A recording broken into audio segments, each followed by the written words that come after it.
you got a choice, Joey, and it's not through mom. And Zor, y'all are gonna back up. This is all part of working with multiple horses. And who's in charge here? I am. This is Sundance, this is Joey, this is Lovey, and Zor, the black Frisian cross. So Sundance, Legend, and Smokey are the Trinity. I've had them the longest, and they are who brought me back to this way of working. So look at all the licking that she's doing and all the head shaking that she's doing. So all of that is a stress release. That's not about flies, even though there's flies around. Now she's passing some gas, so she's releasing that way emotionally. The course, the online academy, I'm going to be showing you a lot of problem solving and strategies and tips on how to help horses, how to help Sundance trust me more, that when I put her in this environment, I can take care of her. Leadership is not as important to horses as you've been told, not at all. There are some new studies out there and case studies and research. There's one specific article that's coming from France that I have up on my website, merdalofhorsemanship.com. Horses are really about partnership. It's not about leadership. When I teach you leadership and talk about leadership, I talk about it in the context of you need to be clear. You as a leader need to be clear. You need to be fair. You need to have purpose and intention in what you're doing.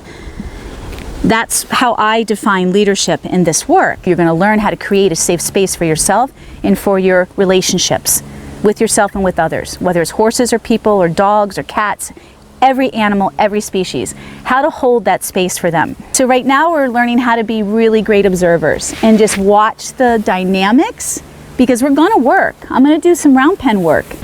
So here's a great demonstration of balancing love and leadership. And love being the relationship, working on the relationship, and leadership being clear about what's the purpose of this space. The goal for me and for you as a student is to take that hour, and we're just saying it's an hour, and figure out how to be with the horse like this, your horse, and how to take that feeling and that intention and that energy that comes from those emotions into the work. So I first start with purpose. The purpose, you always have a goal, meaning I come in here, and I do personally because I'm a trainer, and it's important. I don't have a lot of time, so the time, just like everybody else, I don't have a lot of time. I'm out here doing this for a living, but I might have 6 horses to work with. I don't want to work with more than 6. That's ridiculous because of the time that you spend. So my goal is, wow, I know that I need to do X, Y, and Z with so-and-so today. And how does your horse interact with you? So let's just look at that. Does your horse stand off, a little bit standoffish? Is your horse walking around, sniffing, pulling up blades of grass? Is your horse rolling? Is your horse touching you? Is your horse, I often say this, not the most appropriate word, but I often get molested by my horses. When it's appropriate, I don't want him biting me and hurting me. I don't want him rushing through me and knocking me down. So we'll get to mindfulness later. And my space, like all of us, is my time is very valuable. But at the same time, I don't want to rush through anything, whether it's with one horse or several horses. So we'll do a little bit of work, we'll break, we'll come into the center and be together. And however that shows up.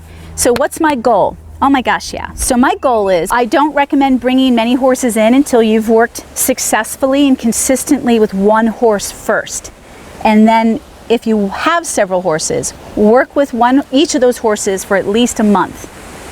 And then bring them in together and see how it works. Because you have to have connection. You've got to be able to interrupt something that might potentially become dangerous. Them running, or one going after the other, or kicking at the other.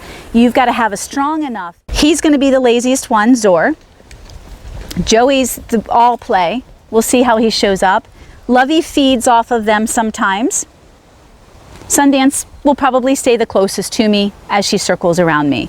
Like Sundance having a hard time working in a group because her bubble's so big.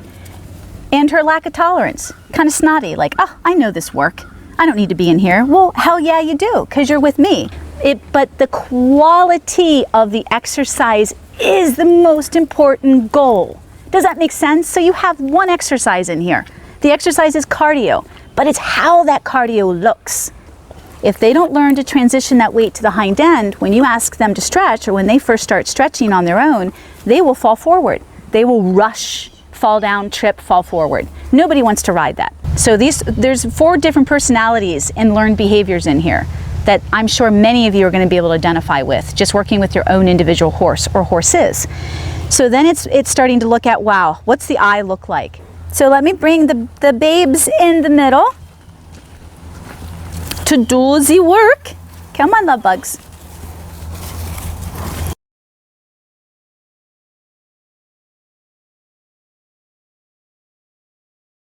So I'm just going to have to keep after them until they start to have more rhythm.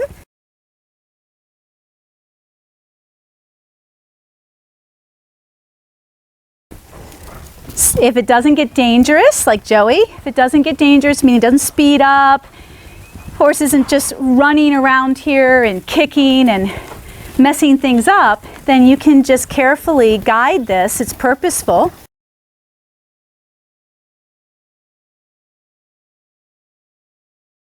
So this is building your observation skills, your awareness, talking about being and bringing the beingness into the work, the relationship of the work.